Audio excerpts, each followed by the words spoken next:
Doctor Narayana group of institutions and iCreate degree college 100% placement మీ భవిష్యత్తుకి మాది భరోసా. ఇంత ప్యూర్ గా మంచిగా మాట్లాడుతున్నావు. తెలుగు అమ్మాయి No, Kannada Canada pure. Actually Mangalore నాది, తుళు భాష. ఇప్పుడు సుయన్సో వచ్చింది కదా, ఓకే. సో ఆ స్లాంగ్. అచ్చా అచ్చా కన్నడనే దాంట్లో తుళు అన్న భాష ఉంటది. ఆహా. యాక్చువల్లీ నేను అది okay but okay Kannada. Kannada హా. సెటిల్ మొత్తం హైదరాబాద్. మ్యారేజ్ ఇంకా కాలేదు కదా? అదే ఎంగేజ్మెంట్ హా, ఆ point engagement. Actual Yes, next yes. Point అది. కానీ ఎంగేజ్మెంట్ అయిపోయి చాలా రోజులైంది. పెళ్ళి ఏమైంది ఎందుకు? లేదు, కొన్ని కొన్ని పర్సనల్ ఇష్యూస్ వల్ల కొంచెం ఆగింది. అండ్ నా మామగారు అంటే కార్తిక్ వాళ్ళ ఫాదర్ది బ్రదర్ చనిపోయారు. అయ్యో దానివల్ల కొంచెం ఆగింది. ఎందుకంటే ఉంటాయి కదా కొన్ని కొన్ని అవును. దానివల్ల ఆగింది. ఉమ్, అండ్ ఇంకొకటి మనకు ఆల్రెడీ ఒక ఏం ఉండింది, ఇల్లు తీసుకోవాలి, ఇల్లు తీసుకున్న తర్వాత మొదటి అడుగు మనం అక్కడే వేయాలి అనేది అవును. ఉండింది. సో దానివల్ల కొంచెం, బట్ అంత ఈజీ కాదు కదా శివ గారు, అవును, పెళ్ళి అనేది అవును. అంత ఈజీనా? ఎంగేజ్మెంట్ గానే దోల తీరింది ఇంకా అవునవును. పెళ్ళి అంటే ఆ, సో కొంచెం టైం పడుతుంది. కొంచెం టైం పడుతుంది. బట్ ఈ ఇయర్ లోనే అనుకుంటున్నాము. Let's see. మీ Engagement- ఆశీర్వాదం. God bless you. Thank you పెద్దవాళ్ళు. వద్దు అమ్మో అంతొద్దు. ఎందుకు మామూలుగా శివ అని పిలువండి. ఇందాక కూడా గారు అని శివ ఫైన్. మీకు ఎప్పటి నుంచో నేను శివ గారు, అలాగేనే yeah, పిలిచాను. అవును. ఎప్పుడు శివ అని పిలిచాను పిలవలే, చెప్పండి నాకు. పిలవలే. నేను ఎవరిని పిలవను. మరి ఇక ఫస్ట్ ఎందుకు కంగారు పడి ఏమైనా ఎంగేజ్మెంట్ చేసేసుకున్నారా? ఆహా లేదు, ఉమ్, ఆ, ఇంట్లో వాళ్ళ మదర్ ఫాదర్ కూడా చెయ్యండి అని. అండ్ మనకు ఆ డేట్ చాలా బాగుండే డేట్ ఉమ్, అది. ఉమ్. సో చేసేసుకున్నాం. బట్ మేబీ పెళ్ళి ఇంకా అవ్వలేదంటే, సమ్ డిస్టర్బెన్స్ వస్తూ ఉందంటే ఇంకా ఆ టైం కూడి అవును. రాలేదనుకుంటా. సో యాక్చువల్లీ మీ దానివల్ల ప్రొఫైల్లోనే ఇన్స్టాగ్రామ్లో కూడా పోస్ట్ పెడుతున్నా కూడా, లేకపోతే కలిసి ఏమైనా ఫొటోస్ పెడుతున్నా ఇంకెప్పుడు మ్యారేజ్ అని మిమ్మల్ని క్వశ్చన్ హా, చేస్తున్నారు. అది కామన్ మెసేజ్. అది ఎందుకు కలిసి తిరగట్లేదు కలిసి తిరగట్లేదు ఆ, అంటే అంటే మాకు కనిపిస్తున్నారు అప్పుడప్పుడు. ఆ, ఎందుకు ఎక్కువ కలవట్లేదు, ఎక్కువ మీ కపుల్ ఫొటోస్ ఎందుకు బయటికి రావట్లేదు, ఎందుకు వదలట్లేదు? పెడుతున్నాను కదా, మేబీ నేనే ఎక్కువ పెడుతున్నాను అనుకుంటా. ఉమ్, మీరు ఇప్పుడు కూడా నా ప్రొఫైల్ లో చూస్తే ఆ, ఆబ్వియస్లీ ఒక వీడియోలన్నా తను ఉంటాడా? ఆ, ఏం లేదు. ఉమ్, ఉమ్. Just అడుగుతున్నా. వద్దు వద్దు. లేదు జస్ట్ అడుగుతున్నా. లేదు లేదు. ఉమ్, మొన్న నార్మల్ గానే వాళ్ళ మదర్ ఇంటికి వెళ్ళినప్పుడు అక్కడ పూజ చేసుకున్నాము. అంత పెద్ద మంచిగా ఫోటో పెట్టాను, ఉమ్, ఉమ్, ఉమ్. చూడండి. ఆఫ్టర్ బిగ్ బాస్ హా. కీర్తి ఉమ్. చాలా లైఫ్లో చాలా నేర్చుకుంది, చాలా తెలుసుకుంది, చాలా ఎక్స్పీరియన్స్ పొందుతుంది Yeah. అని విన్నాను. ఎలాంటి ఎక్స్పీరియన్సెస్ నీకు ఎదురవుతున్నాయి? ఎలా ఫైట్ చేస్తున్నాం అంటే రియాలిటీలో? నువ్వు వర్క్ పరంగా ఫస్ట్, తర్వాత మనుషులు పరంగా, నమ్మకం విషయం పరంగా, లవ్ విషయం, ఎవ్రీథింగ్ ఆల్. ఉమ్, బిఫోర్ నా లైఫ్ స్ట్రగల్ లైఫ్ కన్నా ఆఫ్టర్ బిగ్ బాస్ బయటకు వచ్చిన తర్వాత కొన్ని ఆ స్ట్రగల్ వేరుంటాయి. ఉమ్, ఉమ్, ఏదో ఫుల్ ఆఫర్స్ వచ్చినప్పుడు అందరు అనుకుంటారు, ఉమ్, రియాలిటీ అసలు ఏం లేవు. ఉమ్, అది మెయిన్ ప్రాబ్లము. సో దానివల్ల బయట జనాల్ని, బయట ఫ్రెండ్ సర్కిల్ని ఫేస్ చేయడానికి చాలా భయంగా ఉంటుంది. ఉమ్, ఉమ్, ఆ, ఇంకొకటి మనుషుల పరంగా అంటే, బిఫోర్ నేను బిగ్ బాస్ వెళ్ళే ముందు చాలా ఫ్రెండ్స్, Circle ఎక్కువ. నా వాళ్ళే అనుకున్న వాళ్ళు చాలా మంది దగ్గరున్నారు. ఉమ్, సో వన్స్ బిగ్ బాస్ వెళ్ళిన తర్వాత లోపల నేను ఉంటే, బయట అసలు అట్లీస్ట్ ఫ్రెండ్స్ అనుకున్న వాళ్ళైనా సపోర్ట్ చేస్తారు ఈ ఉమ్, ఒక్క మ్యాటర్లో. అది బయటకు వచ్చిన తర్వాత నాకు తెలిసింది. సో ఉమ్. ఎవరికి ఎవరు లేరు. సో వాళ్ళ పని అంతే. అది జస్ట్ మనం ఉన్నంత వరకు, మన దగ్గర ఉన్నంత వరకు మాట్లాడతారు. సో ఈ దీంట్లో నాకు చాలా ఎక్స్పీరియన్స్ అయ్యాయి. చాలా ఎక్స్పీరియన్స్. యా మనుషులు నమ్మడం, యా ట్రస్ట్ నేను ఇష్యూస్. చాలా తొందరగా ట్రస్ట్ చేస్తాను, చాలా తొందరగా అది నా వాళ్ళే అనుకునేస్తాను. అండ్ తర్వాత నా ఓపెన్ మైండ్ గా నా పర్సనల్ అంతా చెప్పేస్తాను. చూస్తే అది ఇంకో రకంగా. సో అట్లాంటి చాలా జరిగింది. అండ్ నమ్మకం అనే ఆ వర్డ్ మీద కొంచెం నాకే నమ్మకం పోయింది. రైమింగ్ బాగుంది. అయితే అంటే నువ్వు చెప్పే మాటలు వింటుంటే, బిగ్ బాస్ పరంగా వింటుంటే, లైక్ అంటే నిజంగా జనాలు అనుకుంటుంది బిగ్ బాస్లోకి వెళ్ళి వచ్చిన వాళ్ళు ఎవరు సక్సెస్ అయ్యారు అని క్వశ్చన్ చేస్తూ ఉంటారు కదా, అది నిజమా? నో, నేను అది 2 దేనికి రకాలు హెల్ప్ అవ్వదా? అవుతుంది. కానీ నా మ్యాటర్‌లో నాకు దేనికి హెల్ప్ కాలేదు. హ్మ్. ఎందుకంటే 'బిగ్ బాస్' ఎళ్ళొచ్చాను. టాప్ 3 వచ్చిన మళ్ళా నువ్వు. యాహ్! ఇప్పుడు మీరే అహా! సేమ్. సేమ్. మీరే చూడండి టాప్ 3 ఉన్న వాళ్ళు ఇప్పుడు వేరే సీజన్ కూడా అంతగా మేబీ ఎళ్ళలేదు, హిట్ కాలేదు అని పక్కన పెడితే టాప్ 3, టాప్ 2 ఉన్నవాళ్ళు టాప్ 10, టాప్ 5 ఉన్న వాళ్ళందరూ ఇప్పుడు ఏదో ఒకటి చేస్తున్నారు. వాళ్ళని పిలుస్తున్నారు. అంతా ఓకే. సో, టాప్ 3 ఉన్న వాళ్ళు అసలు కనిపించట్లేదు. హ్మ్. ఒక్క పిలుపు కూడా లేదు. నేను కనిపిస్తున్నాను అప్పుడు. మీరు కనిపిస్తారు. మేము నా గురించి అదే. కదా! అదే. సో, ఎక్కడో తగ్గిపోయింది అది అనిపించింది. అండ్ నాకేం అంత పెద్దగా సక్సెస్ లేదు. బట్ బయట జనాలకి నేను చాలా తొందరగా దగ్గరయ్యాను. అవును. ఆ ఒక్క మ్యాటర్‌లో ఐయామ్ ప్రౌడ్ మై సెల్ఫ్. నాకు అది హ్యాపీగా ఉంది. అవును. బట్ వర్క్ పరంగా ఏదో ఆఫర్ వస్తది, ఏదో కనిపించేస్తాము అట్లాంటిది నాకేం అనిపించలేదు. నో. నీకేమంటే నాకు 'బిగ్ బాస్' పరంగా మీరు 'బిగ్ బాస్' ఎళ్లారు, మీకు ఆ ఛాన్స్ అట్లాంటిదేం రాలేదు.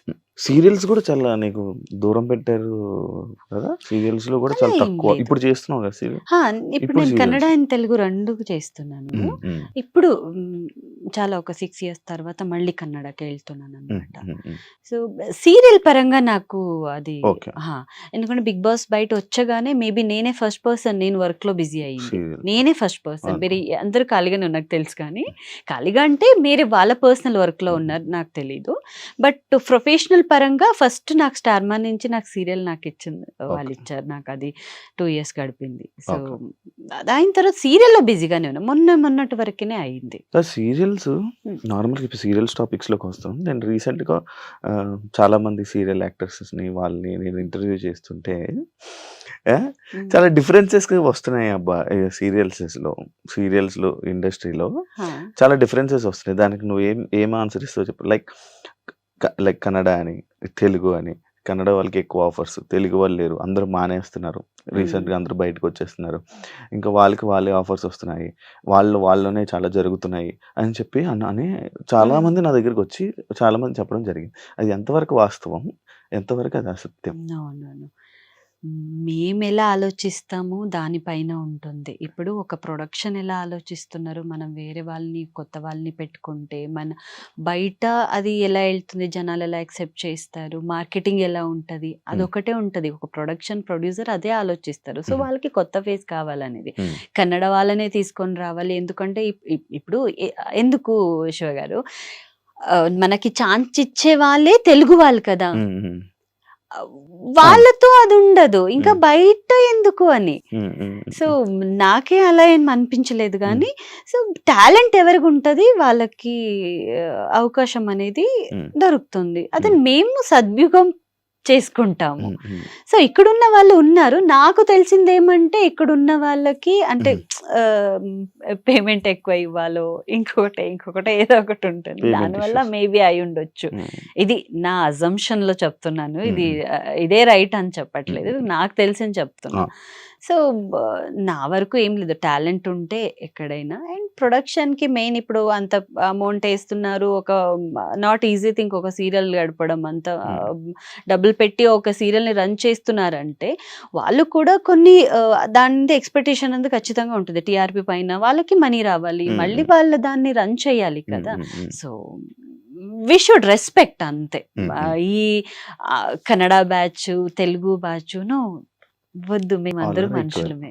టాలెంట్ అంతే. టాలెంట్. యాహ్! సీరియల్‌లు నార్మల్‌గా ఎంత పే చేస్తారు నార్మల్‌గా? అప్రాక్స్ ఎక్కువ నీకు ఎంతొస్తుందో చెప్పక జస్ట్ నార్మల్‌గా ఎలా ఉంటాయి పేమెంట్స్? నో. ఫస్ట్ స్టార్టింగ్‌కి చాలా తక్కువ ఉంటది. కొత్త వాళ్ళొస్తారు కదా! 5,000 వాళ్ళకి 5 అంతే ఉంటది. అంతే. నేనే స్టార్టింగే అంతే తీసుకున్నా. నాకు తెలీదు ఇక్కడ హ్మ్. ఏంటనేది. హ్మ్. సో, హ్మ్. అదొస్తేనే నాకు పెద్ద అనేది అనుకున్నా. హ్మ్. ఎక్స్‌పీరియన్స్ బట్టి ఉంటది. బట్ స్టార్టింగ్ మాత్రం చాలా తక్కువ 10,000 లోపలనే ఉంటది. 10,000 యాహ్! లోపల. లోపలే ఉంటది. 15 డేస్ షూటు. 15 డేస్ ఇప్పుడు 15 డేస్ కంప్లీట్‌గా రాదు. స్టార్టింగ్ ఒక 15 డేస్ కంప్లీట్‌గా వస్తది. హ్మ్. ఇంకా ఒక స్కెడ్యూల్ అలాగే టెలికాస్ట్ ఎప్పుడు స్టార్ట్ అవుతదో అప్పుడు హ్మ్. వాళ్ళు బ్యాంగింగ్స్ పెట్టుకుంటారు. హ్మ్. హ్మ్. దానిపైన ఇంకా 7-8 డేస్ అలా వస్తది అంతే. అంతే. ఎందుకంటే వాళ్ళు మిగిలించుకోవాలి కదా! అవునవును. 15 డేస్ మొత్తం చేసేస్తే అన్ని ఆర్టిస్ట్‌కి ఇచ్చేసి ఎక్కడ అయితే అయితది. ఓకే. ఒక సాలరీలా సంపాదించుకుంటున్నావు. హా! ఓకే. యూట్యూబ్ ఎందుకు స్టార్ట్ చేసి ఆపేసావు? ఆపలేదు. బట్ ఏమంటే ఒక్క కంపెనీ నుంచి ఇంకొకటి అలా మారాము ఒక 2-3 టైమ్స్. మనకు అంత రెస్పాండ్ రాలేదని. సో అక్కడికి ఏదో స్ట్రైక్ పడింది. కొంచెం ఇంట్రెస్ట్ పోయింది. ఇంకొకటి శివ గారు, ప్రతి చోట మొబైల్ తీసుకొని వెళ్ళలేము. ప్రతి చోట అందరికి మొహాన్ని పెట్టలేము. ఇప్పుడు జనాలు ఏం కోరుకుంటున్నారంటే, బయట మనం ఏదైనా ఫంక్షన్కి వెళ్ళి ఏదైనా సెలబ్రిటీస్ వాళ్ళు వస్తున్నారంటేనే అప్పుడు వ్యూస్ వస్తుంది. మనం ముందా ఏం చేసుకున్నా ఇంట్లో ఏం ఫంక్షన్స్ అసలు ఏం రావు. డైలీ ఒక ఫంక్షన్ కి ఎవరు వెళ్తారు? అది ఆయన కాదు. ఎందుకంటే ఇంకొకటి నాకు ఏదో స్టార్ట్ చేశాను కానీ అది చాలా కష్టంగానే ఉంది. నా వల్ల కాదు అది. అందరు అది తీసుకొని వెళ్ళి వీడియో ఒకరికి నచ్చొచ్చు, ఇంకొకరికి నచ్చకపోవచ్చు. దేనికి మొహం మీద చెప్పేస్తారేమో అది ఒకటి ఉంటుంది నా మైండ్ లో. యాక్చువల్లీ నేను బ్లాగ్ పర్సన్ కాదు. మాట్లాడడానికి కూడా రాదు నాకు. ఇలా నార్మల్ గా మాట్లాడతామని మొబైల్ పట్టుకొని వెళ్తే అసలు వచ్చేది కాదు, రాదు. నార్మల్ గా నీకు నువ్వే ఎమోషనల్ అయిపోయి నీకు నువ్వే ఏడ్చుకొని ఎక్కువ ఏడుస్తూ ఉంటావు. బయటికి ఏం చెప్పవు. ఎందుకు అది? బయటికి చెప్పుకుంటేనే కదా పోయేది. పక్కలకి ఎవరికి ఏం చెప్పవు. నీకు నువ్వే సఫర్ అయిపోతావు. ఎందుకు లోపల చాలా నెమ్మదిగా, కూల్గా, కామ్గా. ఎందుకు ఎందుకు అలా? నేను చెప్పాను కదా స్టార్టింగే, నమ్మకం పోయింది. ఇప్పుడు నా పెయిన్ ని మీకు చెప్పగలుగుతాను. సో ఇప్పుడు మీరు దాన్ని ఎలా తీసుకుంటారు అనేది డిపెండ్స్ ఆన్ యూ కదా. దాన్ని మీరు వేరే రకాలుగా వద్దులే పై అమ్మాయి ఎప్పుడు కూడా అదే అనుకుంటా, అది ఇంకొకరికి అది దాని డ్యామేజ్ అయిపోతుంది, బ్రేక్ అయిపోయింది ఆల్రెడీ నా మనసు. సో దట్ అది చెప్పకుండా ఉంటేనే బెటర్. మనం అది చెప్పి ఇంకొకరికి మన వీక్నెస్ని మనము మా చెయ్యారనే మన లైఫ్ని ఇంకొక చేతికి ఇచ్చినట్టు అవుతుంది. So I don't want. నా స్ట్రగల్ నాదే. నాకు అవుతుందా, నేను ఫేస్ చేస్తా, లేదా దట్స్ ఓకే, చూసుకుంటాడు దేవుడు అనుకుని ఇల్లు ఉంటా. చీప్ అయిపోతాం ఫస్ట్ ఆఫ్ ఆల్. మన వీక్నెస్ ని ఇంకొకరికి మేమే ఓపెన్ చేసి పెట్టినట్టు చాలా బాగా ఆడుకుంటారు దాంతో. ఇదే పాయింట్ మీద బిగ్ బాస్ లో నీ పర్సనల్ లైఫ్ ని ఓపెన్ అయిపోవడం వల్ల పబ్లిక్ లో గానీ లేకపోతే నీ మనుషుల దగ్గర గానీ ఎవరి దగ్గర గానీ ప్రాబ్లమ్స్ ఫేస్ చేసావని నేను విన్నా. కొన్ని అంటే అంత నాకు నెగటివ్ కాదు, పాజిటివే. నా అంటే ఇప్పుడు బయట జనాలు వెళ్ళినప్పుడు ఏదైనా ఫంక్షన్ లో ఉన్నప్పుడు ఎంత మంచి రెస్పాన్స్, నువ్వు ఆలోచించకు బిడ్డ, మేమున్నాము అట్లాంటిది. ఏం లేకపోయినా మేమున్నాము, ఆ ఒక పాజిటివ్. నెగటివ్ నేను ఎక్కడ, బట్ నెగటివ్ అనేది మన పర్సనల్ లైఫ్ లో మనకి తెలిసిన వాళ్ళు, మేము నమ్మిన వాళ్ళ నుంచి అలా అయింది తప్ప బయట నాకు జనాల నుంచి అట్లాంటిది ఏం జరగలేదు.